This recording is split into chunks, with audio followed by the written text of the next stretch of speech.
Estou me preparando para fazer novas demonstrações de software pensando em coisas. Coleção 3, Coleção 2 e Coleção 1. Este é um software antigo e bacana da minha infância que estou muito animado para mostrar a todos. Mas antes de fazer isso, preciso dividir meu vídeo corretamente, porque configurar meu equipamento de captura foi um processo e tanto. No momento, tenho quase tudo funcionando, exceto que não tenho como conectar o VGA ao meu monitor e a minha placa de captura X ao mesmo tempo. No entanto, tenho uma solução. Agora, alguns de vocês podem ter experiência com isso e saber que podem dividir o sinal VGA porque é um sinal analógico. Basta usar um desses. Um dentro, dois fora. O problema com isso é duplo. Há uma queda na qualidade. Acho que talvez em algum lugar haja uma versão de alta qualidade disso. Mas aquele pequeno fio com talvez 8 condutores dentro dele, 3 dos quais são críticos e vários deles são semicríticos, não blindados, a qualidade definitivamente cai ao passar por um deles. Agora, a captura X tem passagem VGA, mas, bem, você deve ver minha configuração. Veja, aqui está o PC, e depois dá uma volta completa. E lá está a captura X do outro lado da sala, bem ao lado do meu grande computador.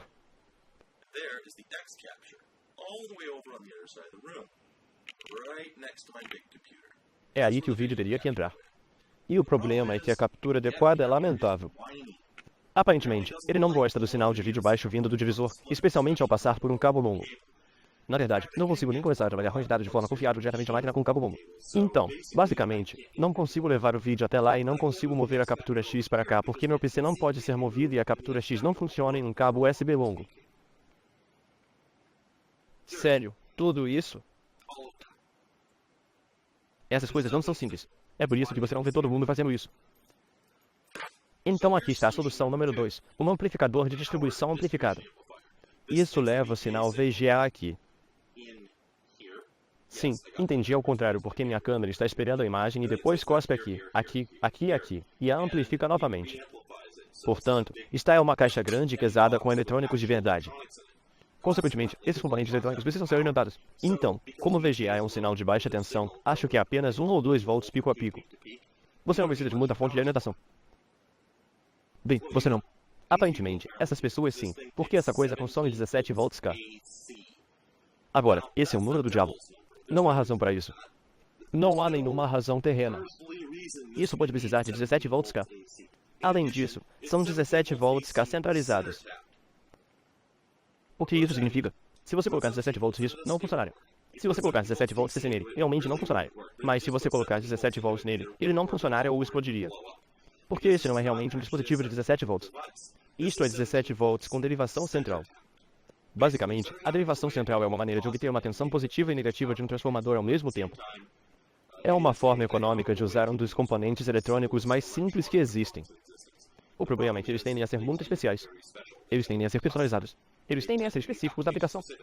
Felizmente, neste caso, este não é terrivelmente raro. Então aqui está o suco que precisamos. Esse cara aqui realmente deveria fazer isso. Então, se você olhar no canto superior esquerdo, verá 16 volts K. Agora, não precisamos de 16 volts. Precisamos de 17 volts. Ok, então vou usar um pequeno truque de eletricista aqui. Esses valores são uma merda. Diz 17 volts a 17 volts nominais. São 17 volts em uma determinada corrente. E são 17 volts na saída máxima. Se eu conectasse 4 saídas VGA, talvez fosse necessário o rendimento total. Mas como este é um transformador simples, não regulado, e não uma fonte de alimentação chaveada, ele não produzirá 17 volts. Vai sair sem carga, provavelmente 20, talvez até mais. E esse dispositivo realmente não funciona com 17 volts. Ele funciona com voltagem e parará de funcionar quando parar de funcionar. Então, por ser um dispositivo analógico, não estou preocupado em fornecer exatamente a voltagem que ele deseja. Ele precisará do que precisa e suspeito que funcionará perfeitamente. Provavelmente tem um regulador de tensão. Provavelmente não precisa de todos esses volts. Agora, a outra coisa crítica sobre isso é que deve ser um transformador com derivação central. Mas, felizmente, este é um deles. Vasculhei as caixas do VPC e consegui encontrar um transformador com derivação central. Olhe atrás. Você pode ver o CT-DEN no meio. Essa é a torneira central. Então é o primeiro lado do enrolamento. L2 é o outro lado do enrolamento. Então CT é o centro. Então isso provavelmente funcionará, mas provavelmente não é bom o suficiente. Então, vamos colocá-lo no banco, vamos ligá-lo e ver o que ele realmente produz. Então este é um teste muito simples que vamos fazer. Tudo o que vamos fazer é verificar a saída da tensão de base dessa coisa sem carga. Então, para fazer isso, basta conectá-lo e colocar multímetro nas saídas. Agora seria muito difícil fazer isso conectado diretamente a um filtro de linha porque não possui cabo. Então vou colocar um cabo de extensão ali. Também torna um pouco mais fácil desconectar rapidamente, caso algo dê errado. Ok, executar assim, pronto para ir. Eu tenho isso aí, só para garantir. Conecte. Aí está. Tudo bem, então vamos falar sobre algumas coisas. Primeiro, você notará que são 9,2 volts. Então, como este é um transformador de derivação central, isso significa que haverá outros 9,2 volts do outro lado. Se conectássemos entre eles, obteríamos 18 volts e meio. Isso é consideravelmente mais do que foi avaliado. Então, o que está acontecendo? A resposta é que isso não deveria produzir 16 volts. 16 horas. Não é assim que funciona. A maneira como isso funciona é que essa coisa emite uma determinada tensão em uma determinada corrente. Essa coisa, quando está em sua corrente de saída nominal, vai cair até a tensão esperada. A outra coisa que aponto é, veja quanta variação estamos obtendo aqui. Isso está balançando por todo lado. Bem, isso é porque provavelmente há, pelo menos, um capacitor na saída para suavizar o ripple. E esse medidor não é verdade. RM provavelmente está tendo uma noção bastante amarga do que está acontecendo porque está mudando com o tempo. E isso não é amostragem na mesma proporção em que isso está mudando. Isso está mudando aos 60. Isso é amostragem, você sabe, uma vez a cada parte de segundo ou algo assim. Então, quem sabe o que essa coisa está fazendo? Mas provavelmente não está puxando rápido o suficiente para ter uma noção real de qual voltagem está resultando disso. Mas podemos afirmar com certeza que isso é algo acima de 9,2 volts na maioria das vezes. Com o entendimento de que esse cara aqui não esperava receber em 17 horas. Eu prometo. E provavelmente vou abri-lo para poder demonstrar isso. Mas muito provavelmente a entrada vai direto para um regulador de tensão e geralmente esses reguladores de tensão podem sofrer bastante oscilação. Então provavelmente vai ficar legal com 20, 30 volts. Na realidade não queremos abusar da sorte, mas mesmo assim a verdade é que provavelmente aguentaria. Então, vou em frente e desconecto isso do outro lado, não este, porque então eu estaria muito perto de cá enquanto tento desconectá-lo. Vou libertar esses caras agora que não precisamos mais deles presos por segurança. E vamos verificar ambos os lados, só para garantir. Conecte novamente. Vamos verificar entre os lados. Tudo bem. Sim, aí está o nosso 18,5. Aí está o nosso 9 horas e 25. Sim, como esperado. Portanto, isso funcionará para nossos propósitos, desde que não esteja cozido. Tudo bem. Agora, não vou usar todos os joules por coulomb com você aqui e fazer uma desmontagem e análise peça por peça da coisa toda. Mas vou retirar o chassi e vamos ver com que estamos trabalhando quando tiver uma cabeça Phillips. Tudo bem. O implemento correto é adquirido. Bem, não é um implemento correto. Existem diferentes tamanhos de cabeça Phillips. Você precisa colocar no certo. Aqui vamos nós. Isso é um telefone. Esse cara é um PH2. A maioria das coisas é PH2. O telefone é relativamente raro em comparação. Mas você tem que manter um desses por perto, porque senão você destruirá completamente a cabeça quando colocá-lo de volta e terá dificuldade em retirá-lo para começar. A propósito, quero ressaltar que essas chaves de fenda do IA, não sei, provavelmente algumas outras de ponta. Mas olhe para isso. Isso não é magnetizado. Apenas o atrito se ajusta a isso. Bem, isso é um pouco magnetizado. Ok, eu menti. Mas de qualquer forma, acredite em mim, quando estes eram novos e não estavam magnetizados, eles ainda seguravam muito bem. E se eu tentar mexer nisso, simplesmente não irá a lugar nenhum. E estes não são caros. Você pode obtê-los da Amazon. 20, 30 dólares o conjunto completo. Vale a pena. Estou lhe dizendo, isso tornará a vida mais fácil.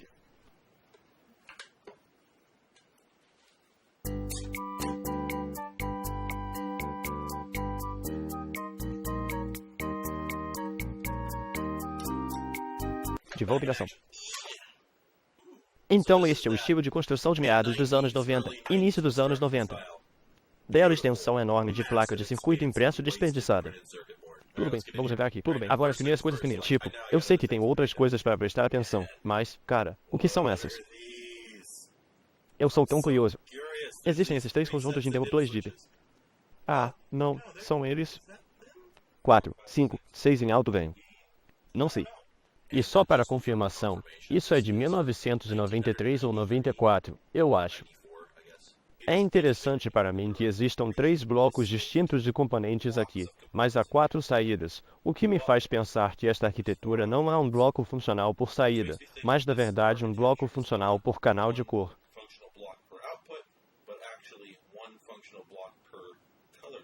Acho que é RGB. Essa é uma bela construção. Eles são totalmente idênticos e essa é uma maneira muito legal de construir isso. O único problema é que se uma dessas saídas afundar consideravelmente mais do que as outras, então as outras serão diminuídas em algum momento. Eles não estão totalmente isolados. Considerando que, se você usasse 4 blocos amplificadores, um para cada saída, um deles estragado ou mesmo em curto não poderia afetar os outros.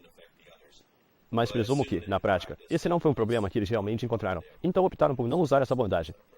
Muito bem, agora viemos aqui para responder a uma pergunta. Então vamos respondê-la. O que esses dispositivos estão fazendo com a tensão de entrada? E eles estão fazendo exatamente o que eu esperava. Isso é um 7805C. E esse outro componente aqui, esse garoto, é um 7905C. E você sabe o que eles fazem? Esses são reguladores de tensão padrão. O que um regulador de tensão faz é pegar a tensão de entrada que chega aqui e compará-la com uma referência conhecida internamente, geralmente um diodo Zener. E então ele ajusta a sua saída continuamente usando um circuito de feedback analógico linear simples, acredito, para que a saída tenha sempre a mesma tensão, não importa qual seja a entrada. Isso gera 5 volts o tempo todo. Isso emite 5 volts negativos. Que diabos isso significa? O que isso significa é que esta tensão está saindo aqui. Se você medisse entre a saída deste e o terra aqui, veria 5 volts. E se você medisse entre a saída disso e o terra, veria 5 volts negativos. A razão para isso, acredito, é que o VGA fica acima e abaixo do cruzamento de zero. Portanto, há tensões positivas e negativas ali. Faz muito tempo que não vejo um sinal VGA em um osciloscópio, mas não vejo razão para pensar que não seria isso. Portanto, coisas como essa geralmente precisam de uma tensão interna positiva e negativa. E há 2 maneiras de fazer isso. Uma das maneiras de obter essas 2 tensões é criar um aterramento artificial. Não sou o suficiente para entender como isso funciona. E meu entendimento é que essa é uma abordagem mais difícil do que a alternativa aqui, que é obter um resultado positivo e um negativo. Começar com: quando você usa um transformador com derivação central, obtém um positivo e um negativo porque a derivação central no enrolamento do transformador se torna seu aterramento. E então as tensões em qualquer derivação sobem e descem assim em relação a ela. Então, quando este é positivo, este é negativo e assim por diante. Como resultado, você obtém aquela tensão negativa necessária sem ter que fazer nenhum trabalho. Então, essas são 30 peças do conjunto. Então eles roubaram a fonte de alimentação externa de alguma empresa que apenas fabrica fontes de alimentação. E tudo o que é apenas um transformador. Esse cara aqui, esse monólito, aquele bloco ali, é uma ponte retificadora. E isso são basicamente 4 diodos em um sobretudo. E o que isso faz é que uma única forma de onda K chegue e emita um positivo e um negativo. E o que há de estranho nisso é porque eles usariam um transformador de derivação central e depois o alimentariam em uma ponte retificadora. Ah, isso vai me assombrar. Sim, Você sabe, não estou confiante o suficiente para realmente prosseguir com isso até que eu me aprofunde um pouco mais. Preciso entrar embaixo daquela placa e descobrir como isso está conectado, porque não sei qual deve ser a pinagem aqui. E se eu errar, vou destruí-lo. É K, portanto não há polaridade intrínseca na entrada que sai do transformador. A única coisa importante é que coloquemos ambas as pernas nos pinos das pernas e coloquemos a torneira central no pino central. Tudo bem, vamos lá. Eu não queria estragar. Em chapas metálicas, especialmente mofos velhos, parecia bem crocante. Quer dizer, eles deram uma torneira e eu não, até as torneiras repetidas e acabaram. Então eles moem esses fios. Sim, há uma teoria. Tudo bem. Estamos dentro. Em primeiro lugar, esse alfinete não vai a lugar nenhum. Esse alfinete não vai a lugar nenhum. Eles estão conectados no topo? Não. Então esse pino e aquele pino, eu acho, estão totalmente desconectados. Eu não acho que eles vão a lugar nenhum. Essa não é uma placa multicamadas. Então o que você vê é o que você obtém. Analise isso da perspectiva de um macaco. O que vemos te parece significativo? É aqui que ficam os pinos, o conector DIN e a entrada de energia. E o que notei de imediato é que o do meio parece não levar a lugar nenhum. Esses 2 parecem não levar a lugar nenhum. Olhei para cima e não tem nada aqui. se seguirmos isso, você verá que ambos os externos vão para algum lugar. Onde eles vão? Ali. E esse é o botão liga e desliga. Após o interruptor de energia, esta perna desta perna é transferida para esta perna desta perna. Nós os seguimos e eles pousam aqui, bem no meio do regulador. Desculpe, ponte de diodos. Então temos nossa forma de onda K bem ali, indo para a ponte retificadora. E daí, aqui está a nossa perna positiva da CC que vem por aqui, que é um pequeno salto em cima de um capacitor. Parece que provavelmente está perto de um de qualquer maneira. Então, sim, há nossos capacitores de filtragem, que filtram a ondulação da K sendo convertida em CC. O lado negativo dessa ponte retificadora sai e atinge o centro do 7805. Então a saída disso é esse cara aqui. Então esse pino aqui seria errado. Ele está indo para o plano de terra sólido do outro lado do tabuleiro. Também vai para o capacitor.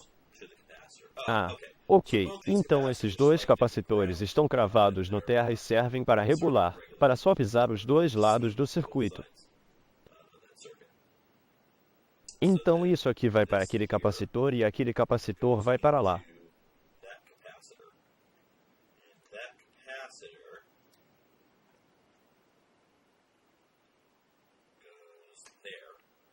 E tudo se resume ao regulador de tensão, que está emitindo 5 positivo. Tudo bem, aí está nossa fonte de alimentação. Temos tampas de filtro, temos uma ponte retificadora. E eu sou um idiota. Aparentemente, o polo central do transformador não é usado de forma alguma. Admito que não sou o melhor nessas coisas de tensão negativa positiva. Isso me confunde. Mas temos informações suficientes. Temos informações suficientes para prosseguir. Sabemos agora que aquele pino e aquele pino são o positivo e o negativo. Desculpe, são a perna 1 e a perna 2 do transformador. Não nos importamos em conectar o centro, exceto o chão que parece. E isso corresponde ao exterior.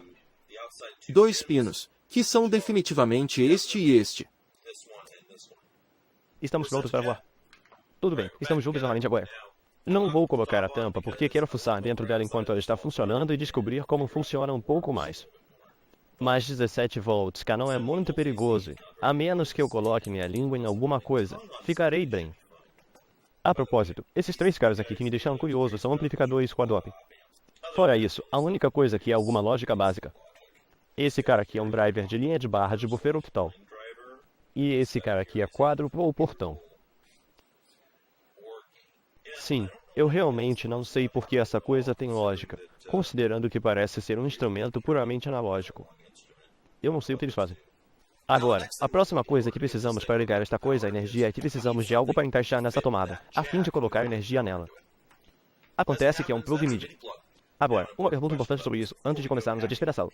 Ele realmente tem os fios que precisamos?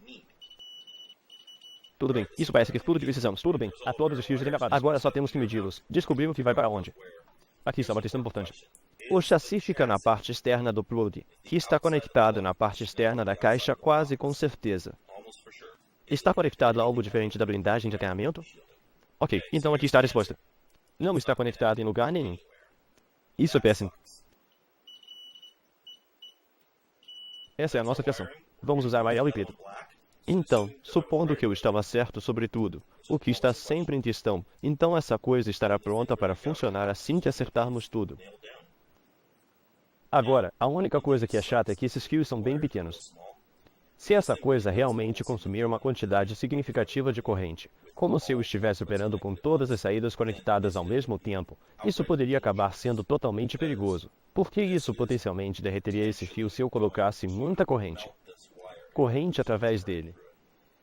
Agora, como alguém que tem experiência com eletrônica, decidi dar um salto de fé ao presumir que isso não vai acontecer. Mas se você não sabe o que está fazendo, se não tem certeza de que pode detectar uma situação como essa antes que ela se agrave, comece um incêndio. Eu posso, mas isso é porque tenho muita experiência fazendo isso, e tenho uma noção das coisas. Se você não tem isso, não faça isso. Não mexa. Obtenha o produto certo ou peça a alguém com experiência para construir, testar ou verificar o que você vai usar antes de usá-lo. Não mexa com essas coisas. Não importa. Esse é um dispositivo pequeno e minúsculo. Essa coisa pode iniciar um incêndio e você pode perder tudo. Outra coisa que vou salientar é que a torneira central está pendurada nessa trança nua aqui, porque não tenho escolha quanto a isso. Está exposto e isso não deve ser um problema porque está em um transformador. Portanto, está isolado de qualquer outra coisa. Mas isso significa que se você fosse assim, você poderia atingir ambos os lados. Agora, novamente, são apenas 17 volts no total. E aqui são apenas 9 volts no máximo. Não há razão para pensar que você estará em perigo.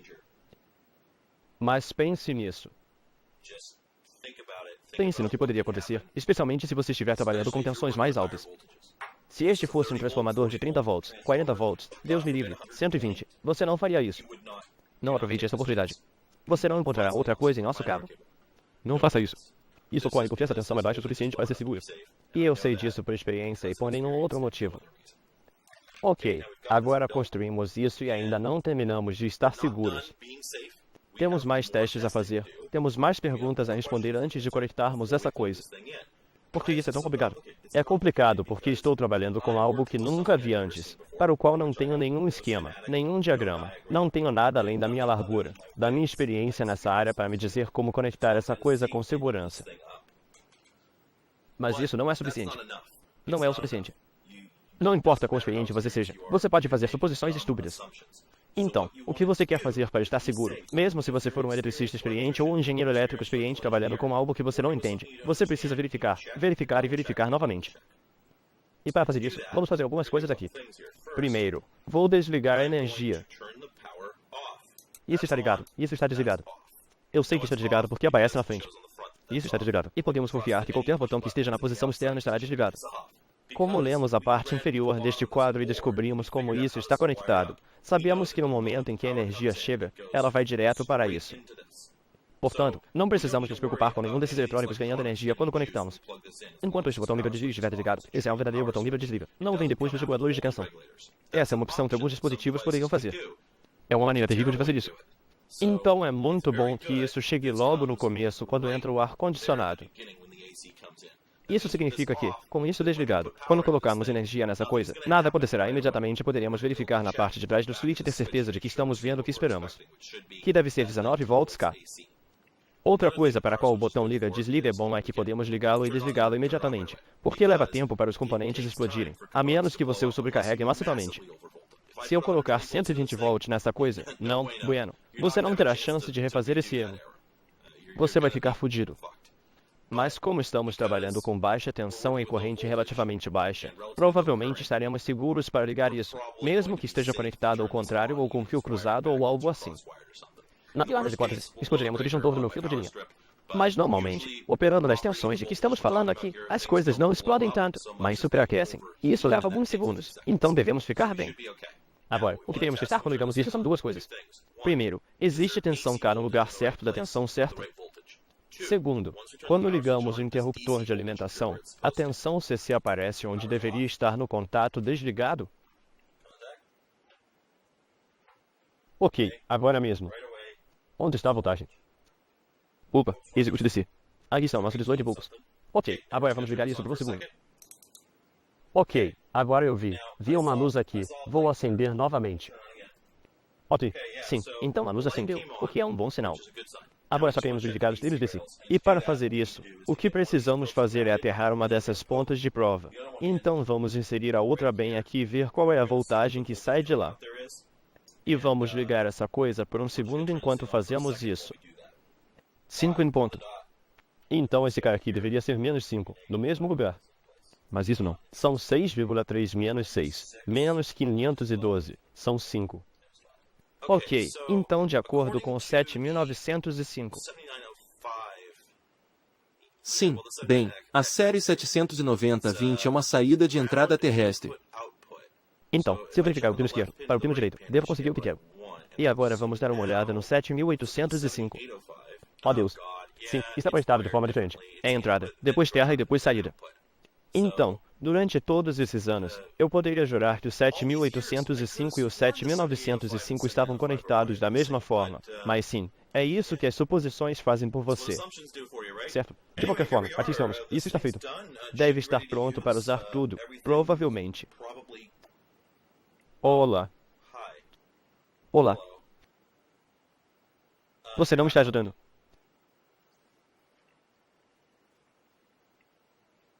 Ele não tem respeito por mim. Mudar. Você está tão sujo. Você tem poeira por toda parte.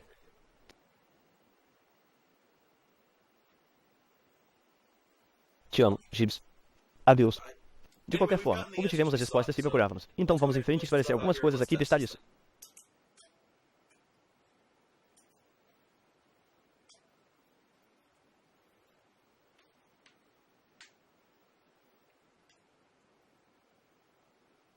Isso parece muito bom.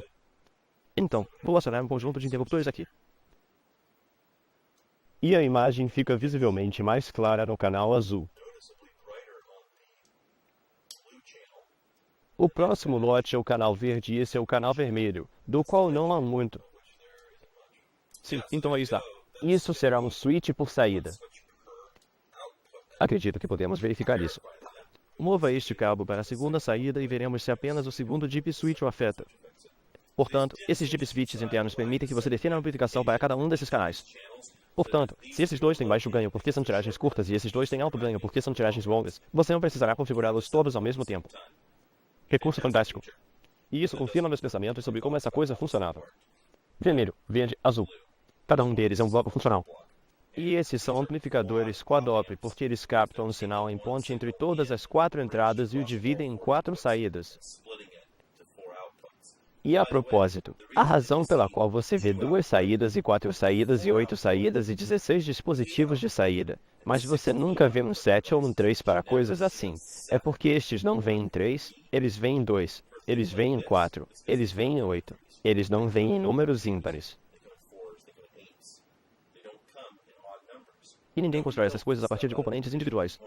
Talvez tenham feito isso nos anos 60, mas agora, quero dizer, a qualquer momento depois dos anos 80, as pessoas simplesmente compram peças prontas para uso. Portanto, seria meio bobo colocar um amplificador quad-op e depois não colocar 4 conectores.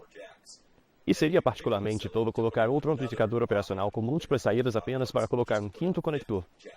Portanto, eles usam tantas quantas peças padrão disponíveis no mercado fornecem. E é por isso que você acaba com esses dispositivos ortogonais. A empresa que fez isso não fez nada. Você poderia ter feito isso. Se fosse 1994, você poderia ter comprado as peças provavelmente por 1/10 ou 20º do custo de fabricação deste dispositivo. Mas o problema é que eles são pequenos. Eles são muito pequenos. Sim, eu sei, do ponto de vista eletrônico, isso não é nada pequeno. Não é montagem em superfície, mas ainda é. Você não pode simplesmente torcer os fios neles, mas se eles fossem grandes o suficiente, você poderia.